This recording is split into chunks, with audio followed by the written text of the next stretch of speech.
at the age of 7, you don't really expect your entire world to be shaken around you.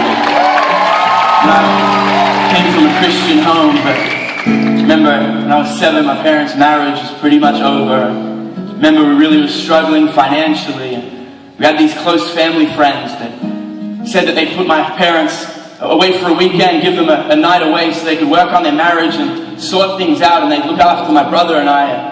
Promised that we'd have a whole lot of fun, but that night they looked after us. It was anything but fun. It was a nightmare. That night I was sexually abused by a man that I trusted, I looked up to.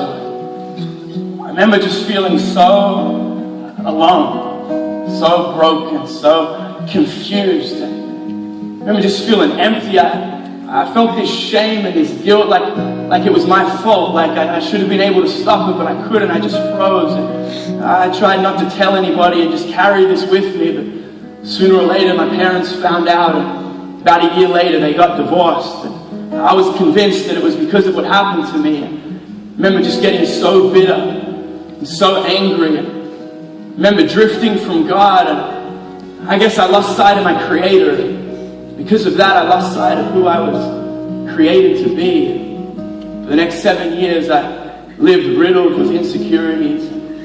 Found myself struggling, striving, fighting to fit in, to belong. I just had this desperation on the inside just to fit in, just to belong, but I felt like an outsider just looking in. I remember being at this party and just feeling like I was the only person there, and I remember walking home, kind of throughout this prayer to God, I felt so distant from Him, so alone, but I'm like, God, if you're real, I'll follow you, but I've got to know for sure.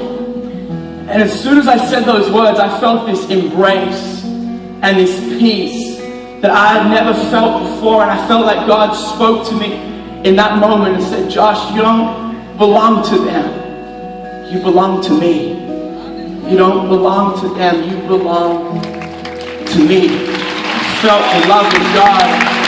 Soon after, someone invited me to Hillsong Church and made a recommitment to Jesus, and my entire life changed. I felt safe, I felt secure, I felt like I belonged, that I had this reason to live, and I realized that I didn't have to be defined by the world around me, but I could be defined by the Word within me. And I learned that God was with me, and that I could be secure in Him, and I was a new creation. I was complete in Him. I was more than a conqueror. I'll never forget that moment when I realized that this God who created the heavens and the earth, this God who holds the galaxies in the palm of His hands, holds my life in the palm of His hands. This God who places the stars in the sky and knows them all by name, knows my name, knows your name, has this incredible plan, incredible purpose and destiny for our lives. And that's why I've decided to follow Jesus.